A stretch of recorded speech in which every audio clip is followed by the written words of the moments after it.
Hi there. My name is Renee Hobbs, and this is the UnClassroom seminar on digital learning in Rhode Island. Today's date is Wednesday, October 1st, and so that means we are steaming into the second quarter of our semester, and I am really happy that Sarah and Alan have joined us.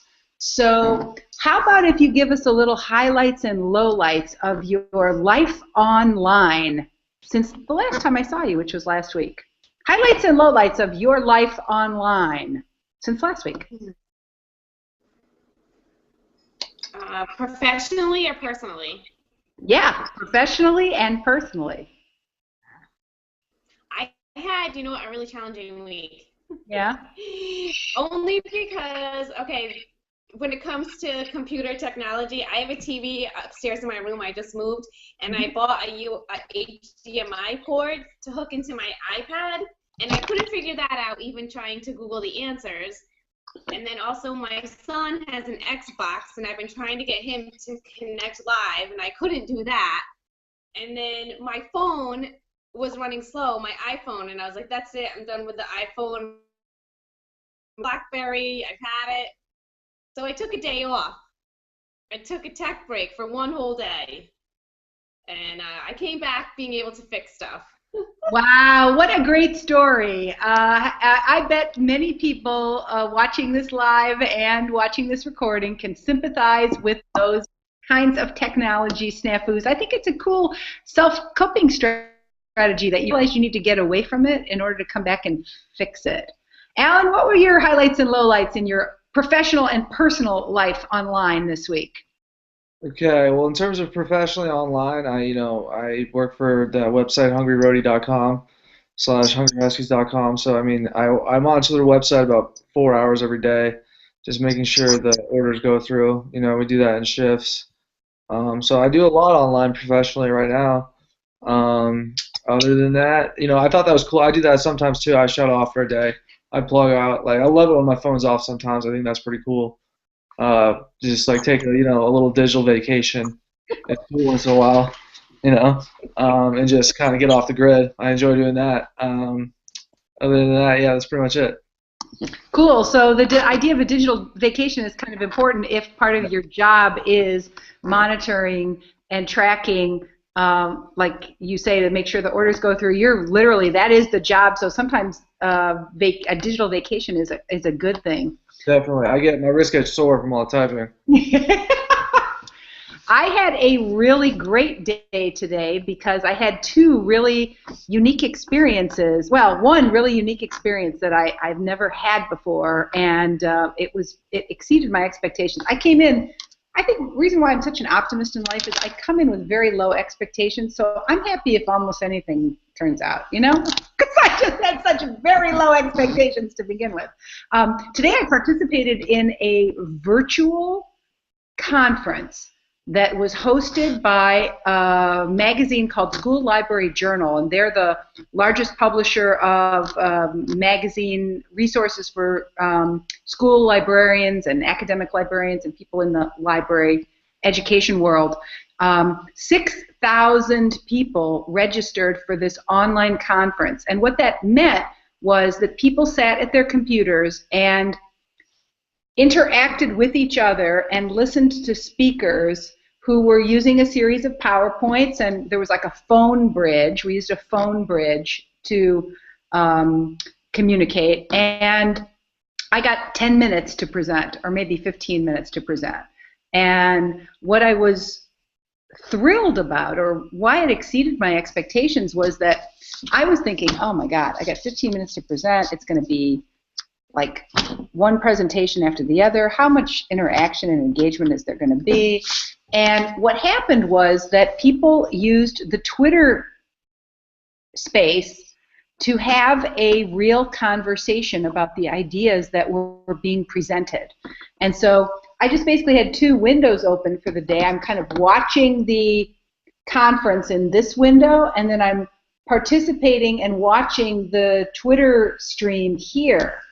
And there were a wide range of kinds of comments from people with different points of view, and it was actually a meaningful learning experience. At one point, one of the presenters was criticizing Wikipedia, and he was saying, Wikipedia is so terrible, and isn't it terrible that students use it, and isn't it horrible, and blah, blah, blah.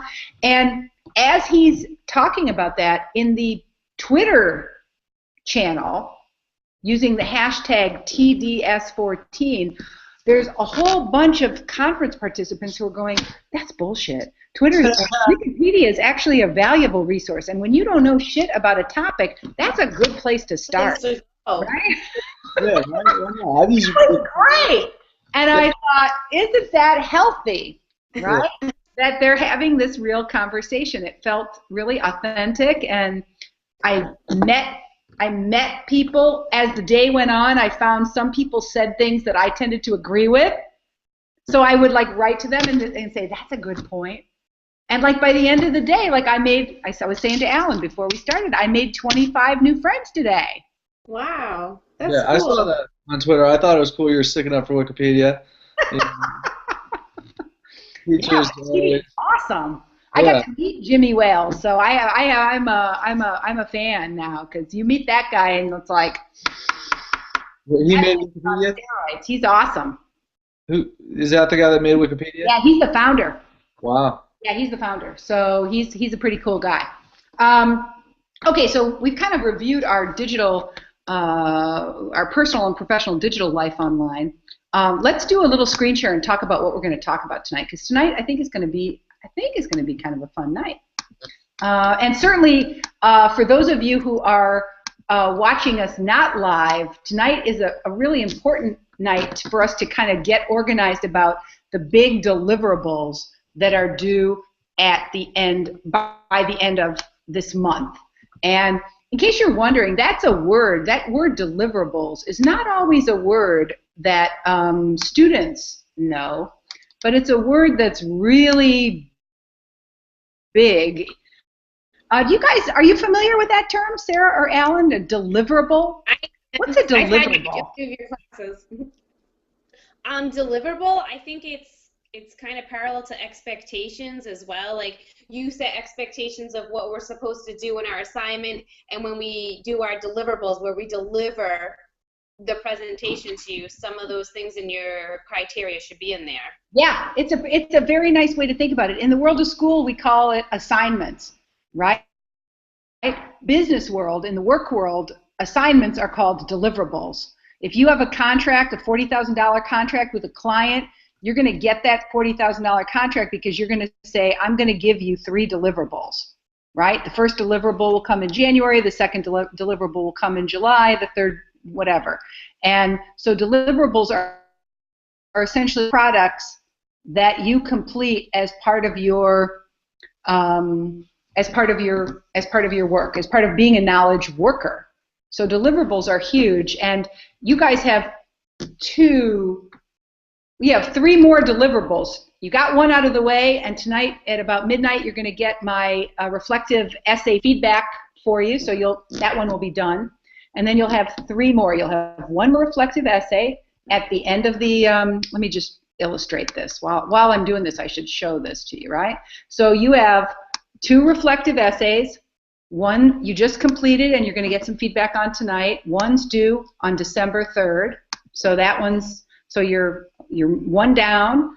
Now, the one that we introduced already that's coming up is the Interview a Rhode Island Educator.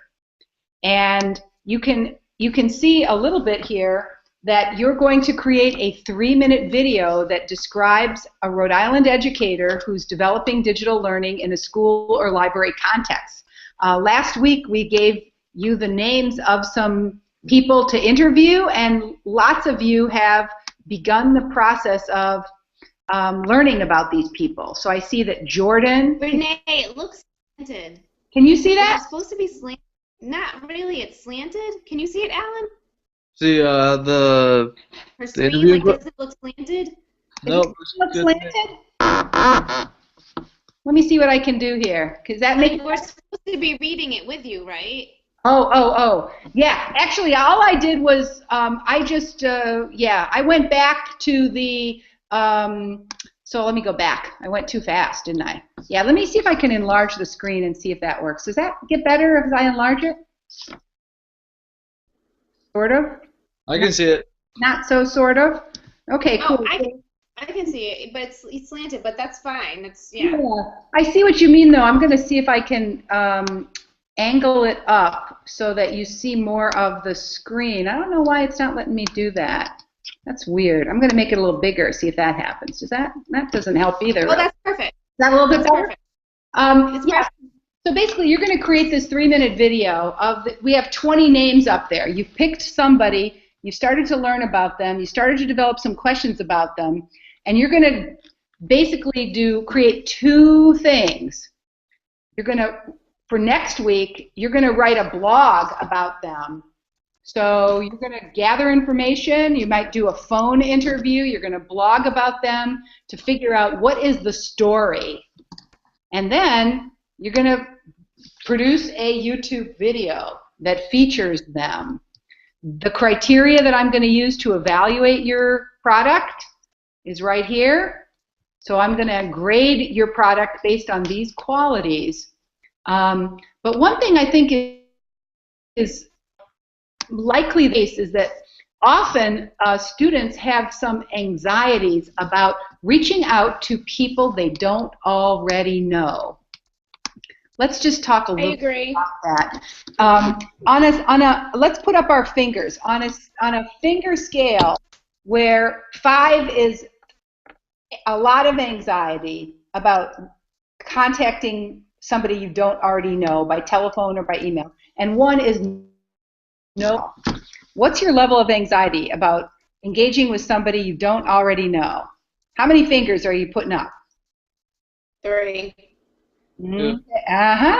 Interesting. Do you know, when I was your age, well, maybe not, Sarah, you're a more normal age college student, but Alan, I think, are you also a normal age college student, or are you a slightly older than normal age college student?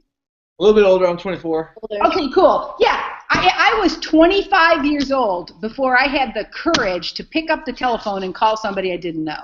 I couldn't do it as an undergrad. That was torture.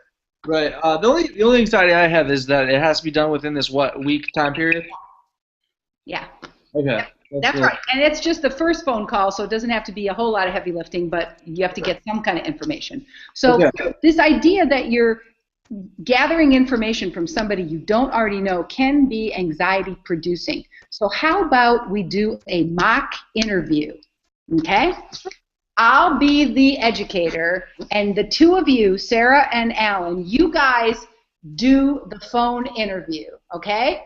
Now, I'm a busy person, you're a busy person, don't waste my time. You each get to ask 2 questions, okay? And since, Alan, you were slightly less anxious than Sarah, you get to start. Ready? Bring, bring, bring, bring. Hello. Hello. Hi, my name is Alan Erickson. I'm a student at the University of Rhode Island. Do you have time for just 2 quick questions? Hi, Alan. This is Renee Hobbs. I'm here at Narragansett High School, and yeah, I can talk to you now. All right, cool. One question I have to ask you is, in your career, how much... Wait, Alan, what's the purpose of these questions? Why are you calling me? Is this for the IRS or what? It's the FBI. No, I'm just kidding. What we want to do is learn more digitally.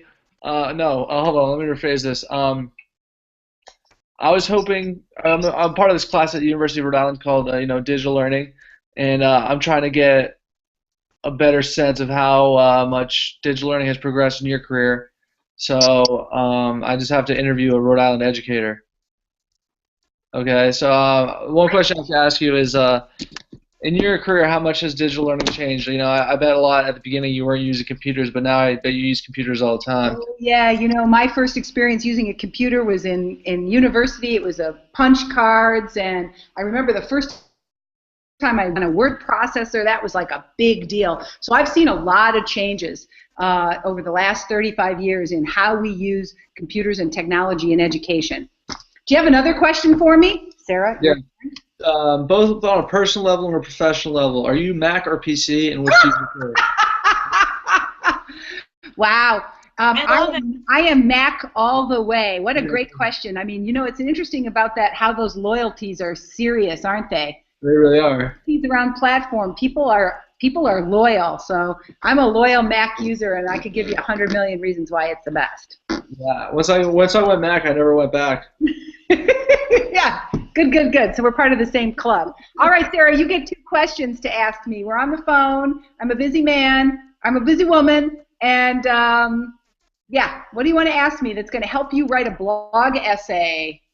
Hi, Renee. My name is Sarah, and I'm calling on behalf of the URI Harrington School of Communications. Do you have time for 2 quick questions? Sure. All right, great. I would like to start with knowing your background with digital media and literacy. I'd like to know how you feel about this nomenclature from digital literacy to blended learning. How do you feel about that change? I have very complicated attitudes about the term blended learning. You probably already know that. I do appreciate that blended learning is aiming to personalize instruction, but I'm also a little bit concerned that its focus is on the computer doing the learning, when I actually think it's the collaboration and the creativity. The most progressive practitioners of blended learning have that idea in mind, and they're not simply buying a program to plug the kids in. All right, good. Well, I'm glad that you said that, because I want to extend on in terms of your response to that. And you said you work for the high school right now? Mm-hmm. What would be your target audience to actually identify this blended learning to, since you are working with the high school? Would it be the students, the teachers, or the parents? One of the things, wow, you know what, all of those audiences are important, Sarah, but I'm really right now focused on getting kids to think about themselves as creators. I think most of us grow up and we become media consumers, right? We receive from media, and that, of course, is the way that's the dominant paradigm in our culture right now. But I think a lot of things happen when kids shift from being consumers into being creators. And I think that can happen all the way from kindergarten all the way through to graduate school. But one thing I'm really interested in is in having high school students actively get to publish and share their own videos, their own multimedia products that they actually create. I think that's a really important part of learning. I think it builds confidence. I think it builds stamina and grit. I think it builds collaboration skills and confidence. And I think we need teenagers to be a little bit more audacious, and speak up, because teenagers actually see the world, warts and all the flaws that the grown-ups have done to mess up the world.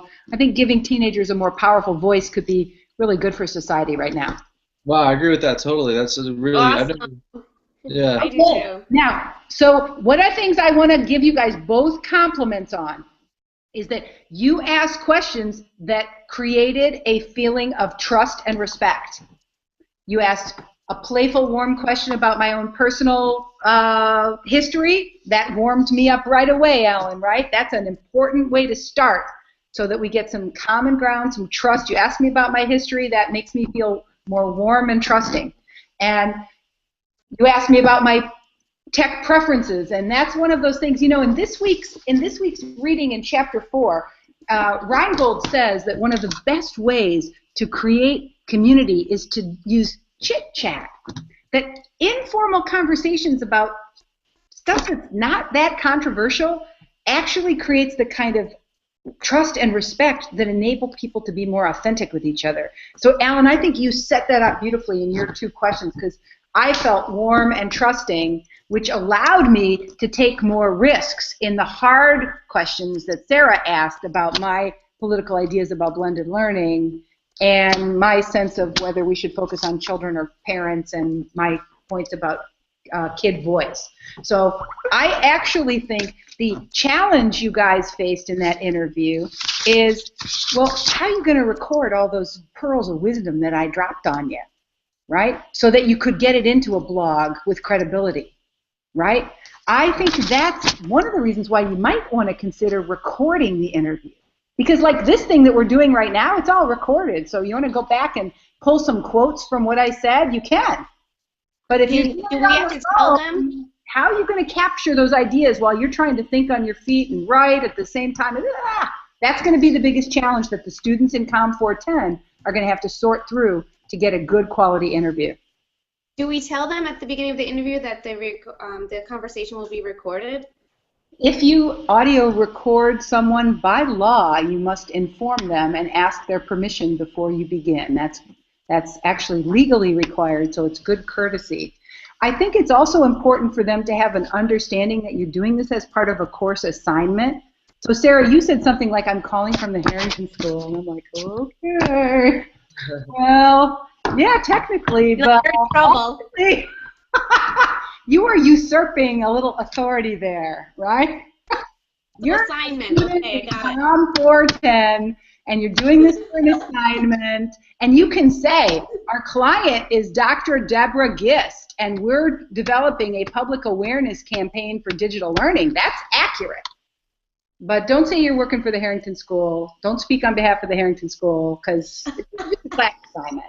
And you know what? Actually, that'll make them feel really warm and fuzzy.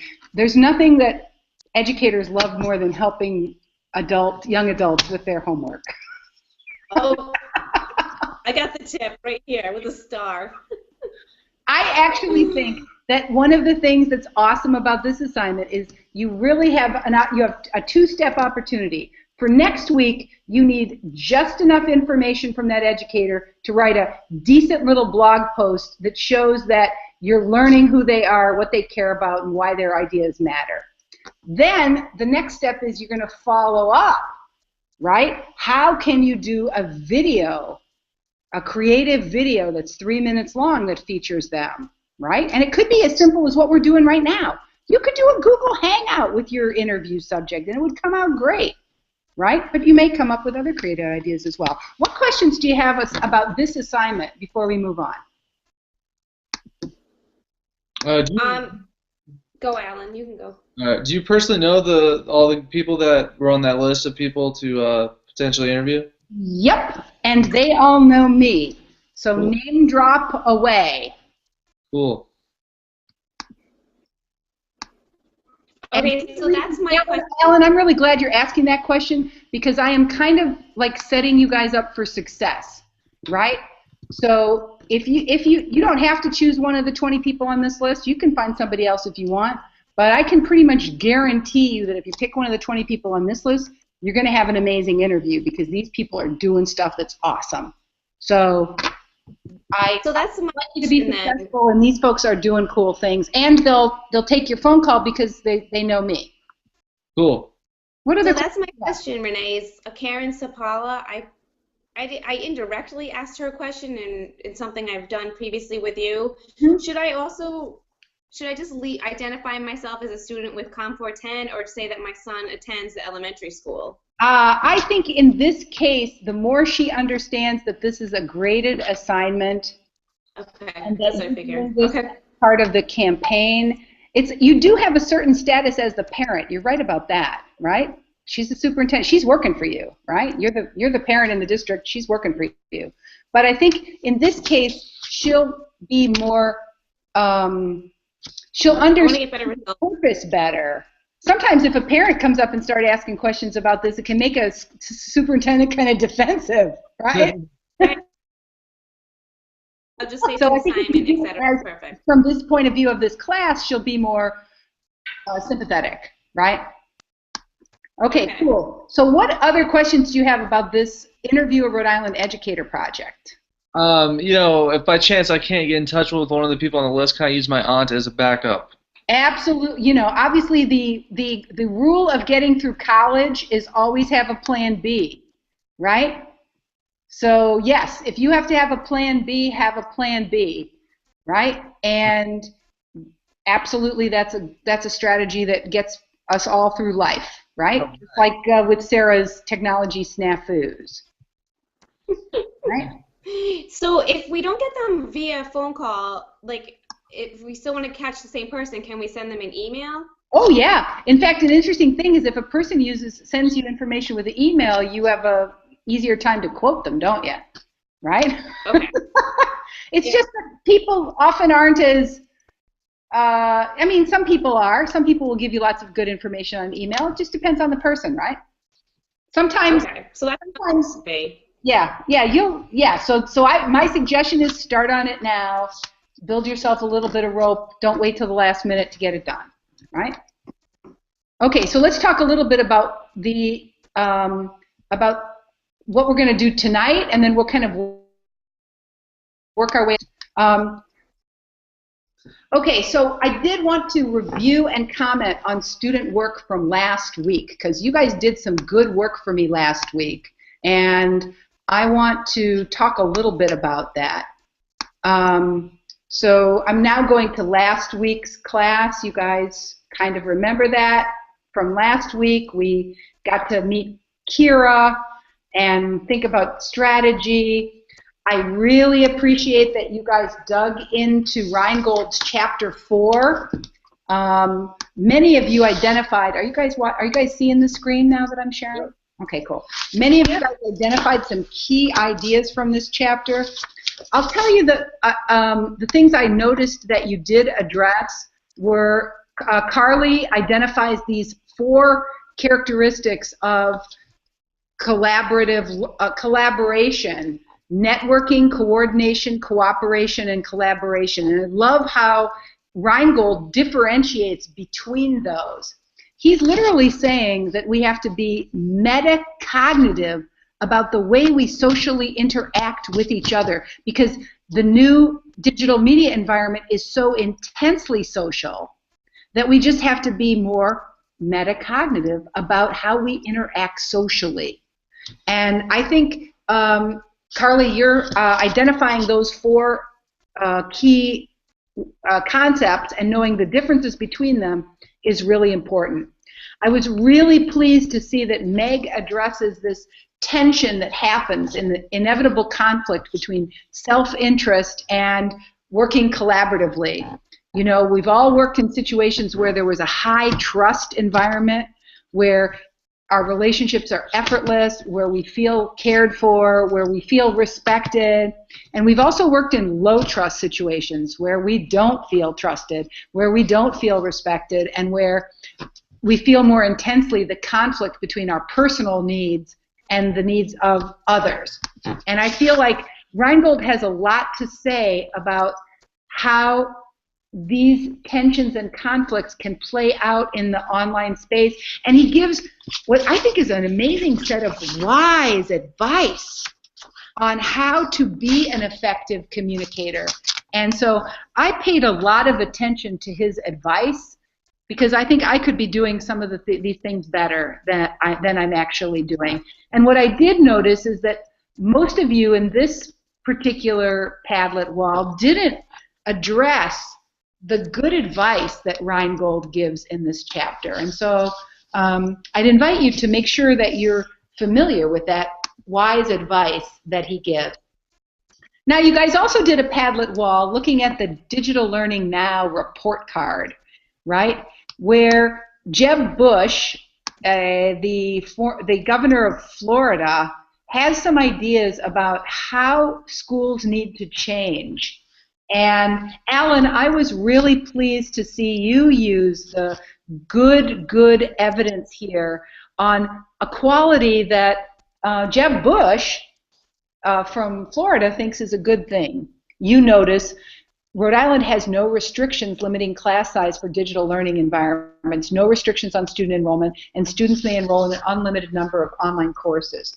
So those are policy variables, policy features of policy that Jeb Bush thinks are a good thing for digital learning. And I'm among almost all of the items on the Padlet Wall. Alan, yours was the only one that explicitly addressed the policy issues.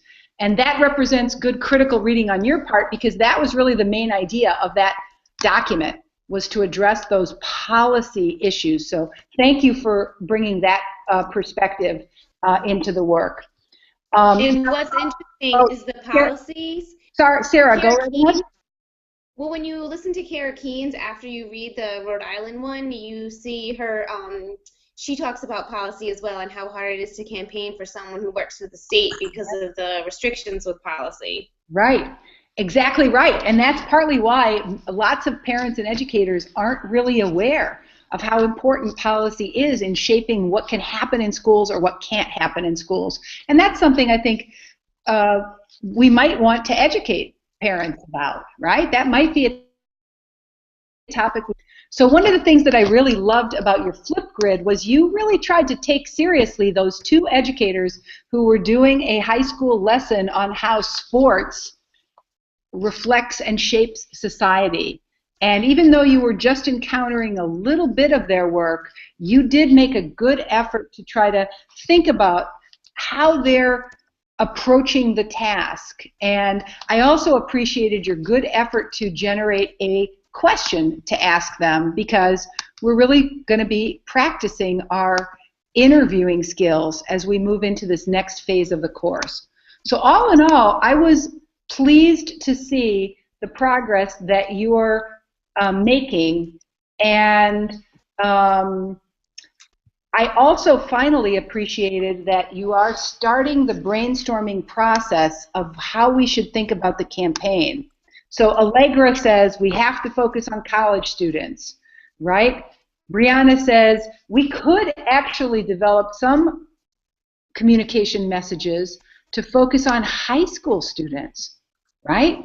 Which is really interesting, because I'll tell you, there's nothing more powerful than a group of high school students going up to the state legislature and saying, we want X, Y, or Z. That gets reported in the newspaper, right? So I was really intrigued at the idea. I think college students are an okay audience, but I think high school juniors and seniors could be an audience that you could speak with a lot of authority, and that would be really intriguing. Sarah, I was really pleased. You can see that I bolded this section. You identified some key messages that you thought were important. So Sarah, you thought we should talk to parents, and you also included some key messages to emphasize, and I thought that was great. Sarah Vincelette, you did that as well, and Sarah says maybe we could actually go all the way down to middle school kids, right, on this topic. So I'll tell you, Sarah Vincelette, what I thought was really, really important that you brought up here, and it's probably obvious to everybody who's hearing this Google Hangout, but we probably have to address the fears and the misunderstandings that people may have about digital learning, right?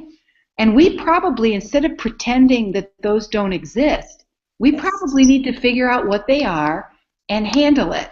So Sarah and Alan, I kind of want to ask you a little bit.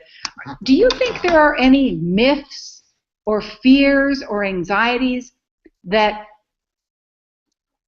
students, younger students, college students, or parents may have about digital learning? And if so, what are some of those misunderstandings or fears or anxieties that we might be able to dispel with our campaign?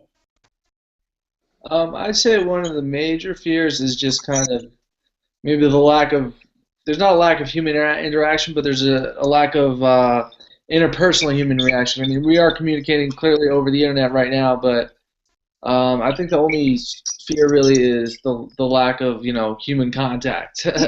Yep, that's it. The idea that kids are plugged into machines, all facing forward, and not actually engaging in social conversation. All the time you hear parents say, oh, they're just looking at their machine and they can't look me in the eye, right?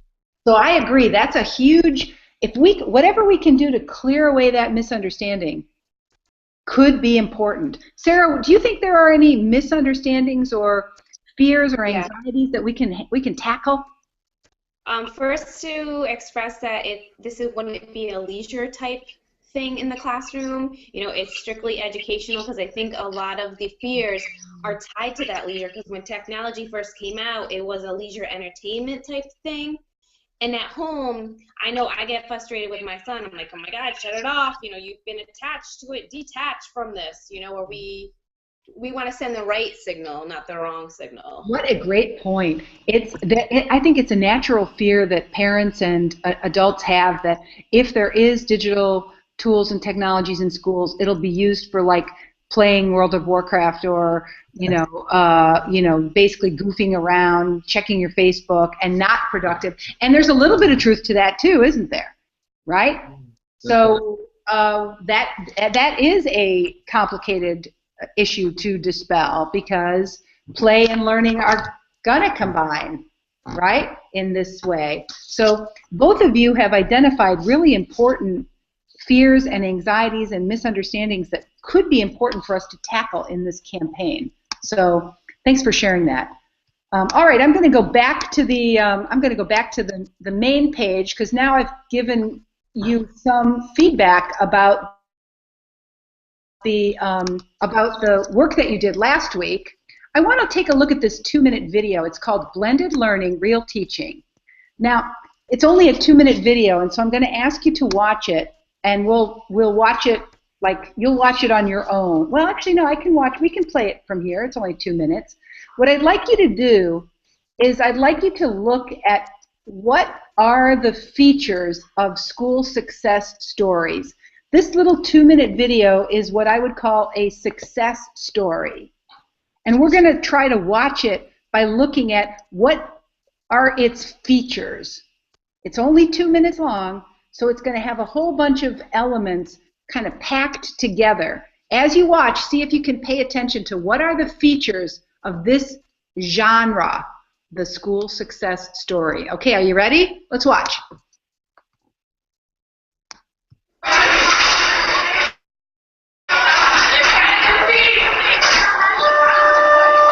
To do blended successfully, you really have to trust your students to take ownership and become a part of their own learning in a way that they might otherwise not be doing.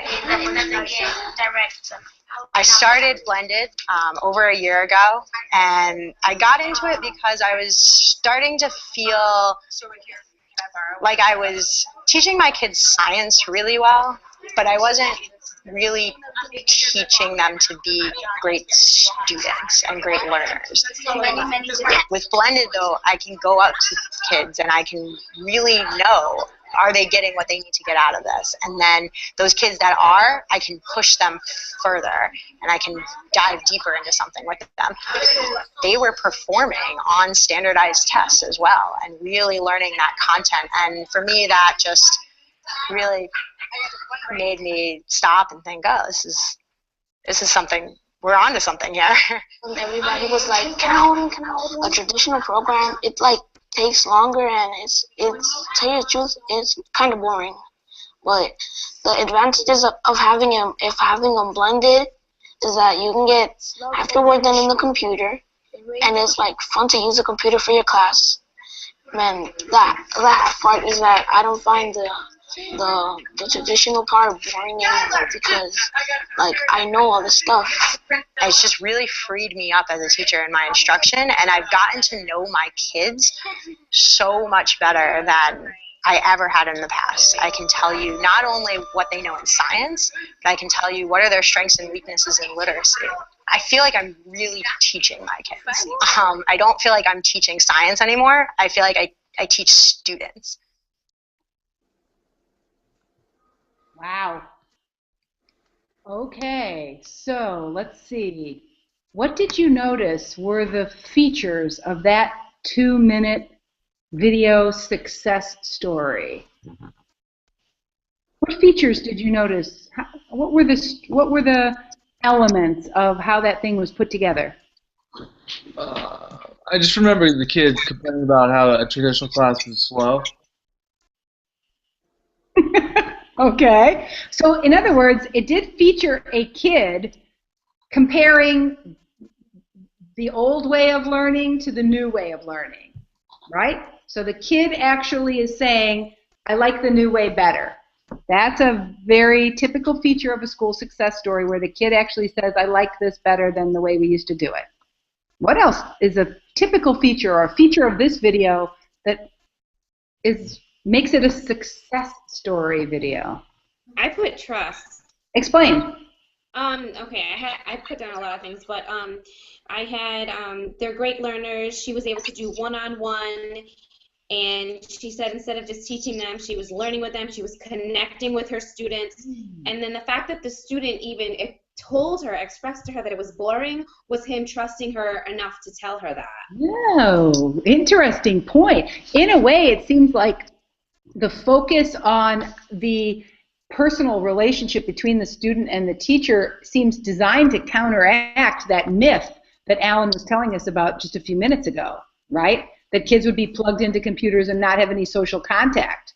It's almost like this teacher was saying, look, I know my kids better now. So she's definitely talking about relationships. And teaching is a relationship, so that's kind of cool. One thing that I noticed was I was paying attention to the soundtrack. There were two elements to that soundtrack. There was the teacher voiceover and on camera. But then did you notice that there was always in the background, whenever we saw the kids working, this kind of hum of activity where the kids are chatting and kind of talking, and you hear kind of like the background noise of a classroom. And as I was watching it, I was paying attention to how that humming of kids talking made it feel like a class where they weren't plugged in all facing forward, glued to the screen, right? And we saw lots of examples visually of those kids interacting with each other too, right? So I was observing that soundtrack contributing to a message that kids are actually learning from each other. So, collaboration. Yeah, exactly. So this is the kind of video interview that I'm imagining you're going to produce by November 3rd, right? So your blog post is going to get you introduced to a teacher, and then you're going to have to produce some kind of video. This is a highly produced video, right? Professionally produced video. But this is an example of, it's only 2 minutes long, but it does carry a lot of good messages, I think. So that's one example. We'll be every week looking at models that might inspire you to use your own creativity. Sometimes people are inspired by seeing examples, and that's why I'm going to try to give you some examples to look at every week. Okay, so the next section of this page says, begin with the end in mind. Have you guys ever heard that phrase? Yes. Yeah, it's a very classic phrase. And I realized that last week when I introduced the interview to you, I didn't give you a framework of how it's going to turn out. So let's preview the deliverables for your final project. And so I guess one of the things that's probably useful to know is I got there by clicking that link, right? But I could also go up here to work, click under assignments. Let's see if I can do that a little bit better here. Hold on here. I also go up here to work, click under assignments, and go to final project, right? So students work with a partner to identify what they can do to increase public awareness of digital learning in Rhode Island. Let me see if I can go closer. Each team develops a proposal that includes a statement of the problem and a modest scope of work that advances the goal. After receiving approval from the instructor, students execute the plan and post their work to a website, developing a final Pachakacha screencast to document their results to the instructor in the class. Final projects may take many forms, including a collection of professionally produced media products like press releases, videos, social media campaign, case studies of specific Rhode Island initiatives, or other work. So by next week, I would like you to figure out who in this class are you going to partner with. Alan and Sarah, you guys seem like a natural pair because you're right here in the same time and space. So I agree. That seems sensible. But all right, you're my partner, Alan. Okay, there you go. That was easy, right? But if you're watching this recording, you're going to have to find your partner and make a commitment. Now, October 15th, you need to send me an email from the both of you that includes a planning statement.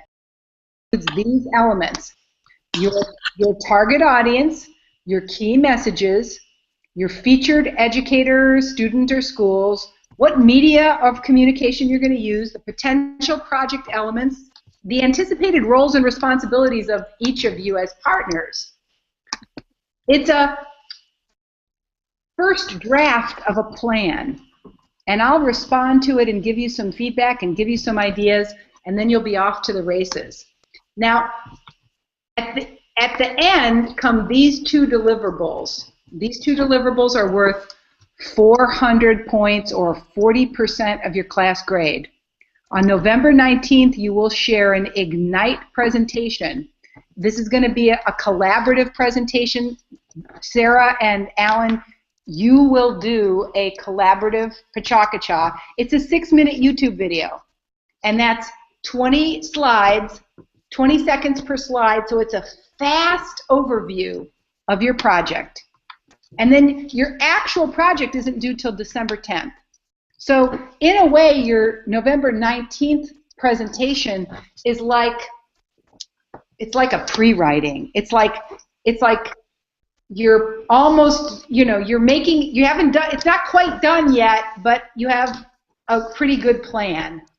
So the final project is due on December 10th. And let's scroll down to see how will I grade this big project?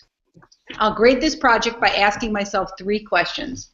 Does your work substantially relate to the topics, ideas, and issues explored in this course? In other words, you're going to have to make the Howard Rheingold connection. And are you able to make connections to show direct relevance? And is the content and format appropriate for advanced undergraduate work? So I'm expecting this to be typical of what juniors and seniors in college are able to accomplish in Department of Communication Studies. I want your work to be able to enable you to develop one or more of the core learning outcomes for this course. So if we click on this, we go back to the syllabus essentially, and we see, did you demonstrate that you have accomplished some of these goals? Because this course is really based on you being an independent learner and being aware of what you're learning through doing these projects. And then third, I'll ask, does your work have strong content? And is it coherent, creative, and complete? And does it use the conventions of the genre form appropriately? And is it professional and polished? So in a way, almost everything we're doing now for the rest of the semester is building toward that goal. What questions do you have about the final project? Okay, so the final project is really like perhaps a YouTube video, right? Yeah, it could be. Okay, but so the Pachakacha, I'm going to say that wrong. Pachakacha, whatever, let's just say I said it, is, like you said, it's designed to set us up. Mm-hmm. So we'll just be doing kind of like bullets and objectives in each of those slides, right? And then when we do our video, it'll just be a compilation. Good point. In a way, your Pachakacha is like where you pull back the curtain on your communication strategy. So you remember last week when we met with Kira Keene, she said, look, if you're going to design messages to increase public awareness of digital learning, you have to solve all these problems. You have to think about, what does your audience already know? Who are you actually talking to? What ideas do you want to communicate? How are you going to do it? It's almost like your Pachakacha outlines your strategy, your communication strategy, and then the stuff you deliver is the actual messages or the actual campaign itself. Okay, got it. Okay. So what's really cool about that is we have 16 kids in the class. We will have 8 campaigns. You two may choose to take on a very specific, narrow target audience, right? You may take on parents of elementary school kids, right? Okay. and you'll just work on a campaign for that. And another team may take on, high school kids, and another team may take on, members of the school committee, and another team may take on journalists, right? Or who knows what you guys will figure out. But our overall goal is let's increase public awareness of digital learning in Rhode Island. There's a lot of people that live in this state, about 1 million people. Maybe you'll take on the Cape Verdeans, right? And you'll say, let's see if we can figure out what we can do to increase public awareness of digital learning in among the Cape Verdean community. That's cool, right? So, yeah. But you're going to try to do something that you can do well. Something, as it says, something modest. Mm-hmm. Do with great integrity and be super proud of. What other questions do you have about this final project? Alan, do you have any? You're my partner. Yeah, absolutely. It's okay. If you have a question next week, I'll be happy. If you tweet me a question, I'll take it. If you're watching this after the recording is over and you have a question, tweet me the question or email me the question. Just make sure you use COM410 with the hashtag, right? So I don't miss it. Okay. So one thing that's cool is we're seeing lots of examples of the kind of stuff that you're going to produce, right? So for the next month, I'm going to be showing you stuff that will inspire your own creativity, I hope. Like, for instance, let's take a look at this example. Matching messages to target audience. Review this video and analyze who is the target audience, what are the key messages, and what is the strategic purpose, okay? We're going to see if we can figure out what is the strategy that's underlying this little tiny video. Here it is. Blended learning is basically the combination of online learning in a brick and mortar school. We have a technical definition for it where we talk about how it's online content and instruction that students engaging part of the time at least, where they have some element of control over the time, the place, the path, and the pace of learning, and at least in part in a brick and mortar facility supervised by an adult. But basically that generally equals online learning in brick and mortar settings. So what does it take to implement blended learning in your school? A successful transition to digital learning includes these key phrases: creating the conditions for success, planning, implementation, and continuous improvement. The process starts with a community conversation to build support for change. Study successful schools. Ask people what they are excited about and what they are concerned about. Showcase teacher leaders. Let students explain the benefits of digital learning. In Maine, for Governor Angus King in 2002, this meant taking the message to the people. But what he was able to do was to just simply show it to people. Go around the state, essentially barnstorming, and demonstrating how lessons could be different. Teaching history classes in middle schools around the state, and showing how, through the use of the technology, you could bring kids face-to-face with actual primary source documents. It became a huge public awareness campaign because, as Angus will tell the stories, it definitely wasn't a popular idea to start with, because the idea of deploying personal digital technologies to kids really was a very foreign idea. Today, I think it's a much more accepted idea. We're particularly excited about the idea of blended learning because we believe that it's possible to really create an individualized learning experience for every child. And the idea of combining great teachers alongside an individualized learning platforms leveraging technology is really going to be what the next couple of decades are about in terms of really trying to close the achievement gaps between the United States and the rest of the world, and inside our country between ethnic and demographic groups. There are 5 important decisions that must be made during the planning phase. Start with learning goals. Think through what the work products will be and what the learning experiences should include. Keep student learning at the center of your strategy. You don't have to do everything at once.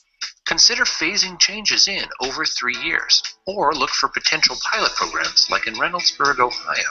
We also offer a blended learning opportunity at a 5/8 middle school, Hannah Ashton Middle School, which is one of our highest performing middle schools. In fact, it is the highest performing middle school in the state of Ohio for middle schools that serve a student population that has 50% or more minority and or 50% poverty. So we started with that particular school because we had teachers interested in it. We had a principal who felt very strongly about the opportunities that blended learning would afford our young people, and so we initiated a pilot in that particular middle school this past summer. The second decision is building a school model that leverages great teaching with technology. Study the options by reviewing promising models and visiting schools.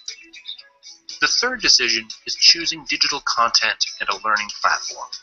Explore the range of options from adaptive instructional programs to open educational resources. The fourth decision is the device. Depending on your school model, you may want to work towards a vision of a 3-screen day, a consumption device, a production device, and presentation screens. Phase in access to take-home devices for every student, and ask students to bring what they have. Update your acceptable use policies, and build a culture of responsibility. Maine has had a one-to-one program since 2002.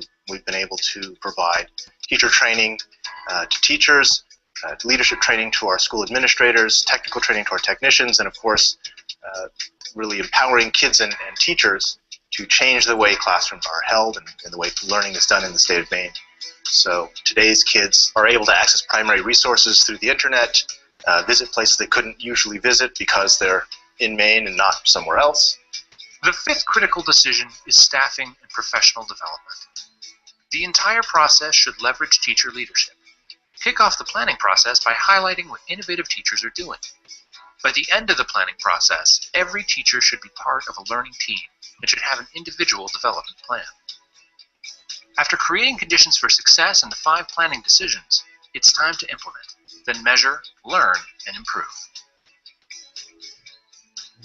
To learn more, download the Blended Learning Implementation Guide. Okay, so let's go back to the question here. Who is the target audience, the key message, and the purpose of this video? You have to make an inference. You don't really know, but you can make some educated guesses, right? I had 2 people. I first had teachers, then I had parents, and I went back to teachers. I was like, I don't know. Why did you think teachers might be a target audience? Well, first I looked at the people that were talking. It was the Department of Education for Maine, so I was like, oh, he's the head of the Department of Education, so he's concerned about his teachers and his administrators, and then he used those words. But then it kind of talked about community support, success. So I was like, okay, he's trying to talk about the students and how well the students are going to be. And then this other guy was talking, and he was talking about how we're going to bridge the gap between other countries. So I was like, I don't know, maybe it's teachers. I'm so confused. Right. Alan, what are your thoughts? Who do you think the target audience? You guys were not the target audience, just to clarify, right? Yeah. You were not the target audience for this video. Who was the target audience for this video? I think not only schools, but struggling schools. Oh, okay. Who in struggle? I'm sorry, I didn't hear that. Who was this? Who in struggling schools is an interesting idea. I'm going to ask you why you think that, but who in struggling schools is the target audience? I just say the students in the struggling schools, because you described how a school that was struggling was interested in the program and did better as a result. There was definitely a lot of focus on reducing the gaps between, they said, demographic groups, between ethnic groups. So I think you're onto something, that some part of this target audience is folks who are trying to address the gap between the kids who are learning well and the kids who are not learning as well. My take on the target audience is that this, you know, that little graphic that showed like the do this and then do this and then do this? It seemed to me that the target audience for this wasn't teachers, and it wasn't kids, and it wasn't parents. It was like administrators, people who have been told by their supervisor, their superintendent, or their whatever, that they're going to use technology to fix their education problems. So I kept thinking about how the people who were interviewed were kind of like the target audience, right? The Right, okay. leader, the superintendent, the head of technology for the state of Maine. So it's almost like the target audience were were they all white men or was it just me? Right? They were all the guys who are leading schools. So what were the key messages? So the target audience was school administrators in probably schools that are struggling with achievement gaps between kids who are doing well and kids who aren't, right? So what were the key messages? When you watch the whole 5 minutes, you can't remember most of it, but you get a sense of some key ideas. What are some of the key ideas that you're left with at the end of this video? Well, he said brick and mortar a lot. What does that mean? Is that like traditional forms of social media or media?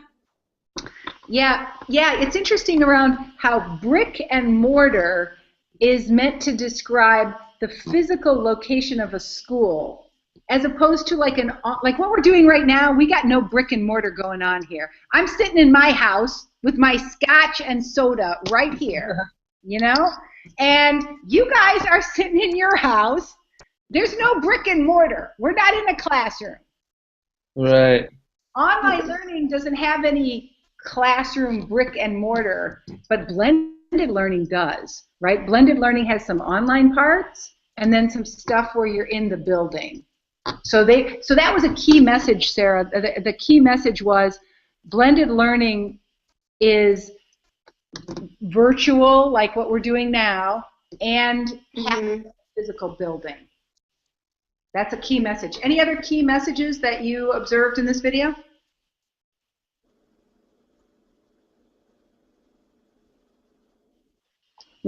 One message that I observed was that you might be overwhelmed at the thought of implementing blended learning because it sounds like a lot of work, but it's actually just a series of 4 stages. I wrote the 4 stages. Like I saw that he was strategically laying it out for them, and at the end was success. Yep, that's it. So in case you were feeling overwhelmed, thinking this was too big of a project, at the end of the 5 minutes, you're like, no, we can just move through these 4 steps, and that's how we'll do it. So I think it was trying to create like a little pathway or a plan for how a school goes from not using technology very well at all to using it in this way. So in some way, this video had some useful ideas that we might be able to poach from, right? You guys know that all creative ideas are built on the shoulders of exploiting other people's creativity, right? So as you try to exercise your creativity, please feel free to shamelessly borrow and steal and manipulate from other people's ideas, right? Don't be afraid of that. That's a good thing. So for instance, Sarah, if bricks and mortar caught your attention and was useful, like, use it. By all means, you know? So in a way, I hope that there was something in that video. One thing that I thought was beautiful in that video is I loved the interviews against the white background. Did you notice that? How clean and modern that looked? I thought that was awesome. Made them look very authoritative, right? They were just against the white background. I thought that was lovely. Well, I did write down another thing, though, and I thought it was kind of something Alan would say, so I didn't want to say it. It wanted to make us look better than other countries. I really felt that he was like, we'll be better than that country, and I was like, wow, he's like kind of competing, and we have that power again. We're the blended learning nation. So Sarah is remembering, Alan, that like 3 weeks ago, this was a big point that you were making. So she's remembering that you've introduced that theme before, that whole global competition, and we got to get ahead of the countries who are beating us out. Yeah, and there was that picture of that article. Yeah. Like we're going to glamorize than other countries. You got it. All right. So I think in a way, you got this idea that we're going to be trying to think about strategy. We're going to think about what change in people's attitudes and beliefs and knowledge and behaviors. We aren't going to change the whole world with this campaign, right? We're going to move people like an inch from, here to there. But that kind of, you're setting out a goal for what you want people to think, know, and do, be able to do. A real audience here in Rhode Island, that's going to be a big, exciting part of this project. Now we're getting to the very end, so all I want to do now, it's in 5 minutes our class will be over. I just wanted to share with you these activities that I'd like you to complete before October 8th. I want you to watch this YouTube video by Stephen Johnson called Where Good Ideas Come From. And I'd like you to comment on how these ideas relate to Howard Rheingold by sharing a comment on the Flipgrid. And then I'd like you to watch this video about the influence of participatory culture in education with my friend Henry Jenkins.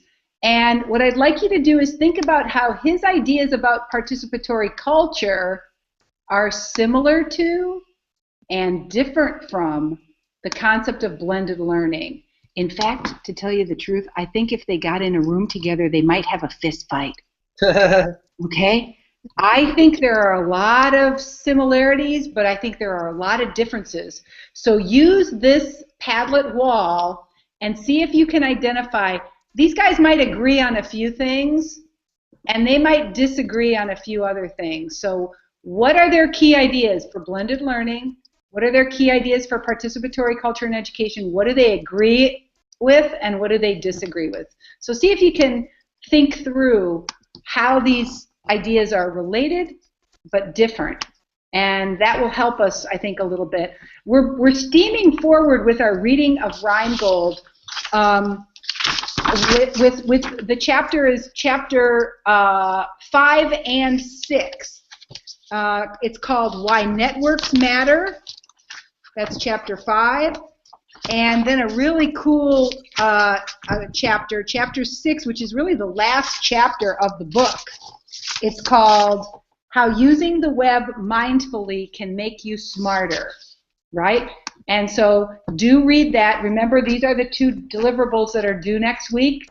Be prepared to tell me who your partner is and write a brief blog about your educator. There's the link back to the assignment.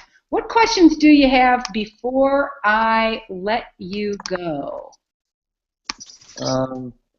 Now that you're my partner, Sarah, what is your email address?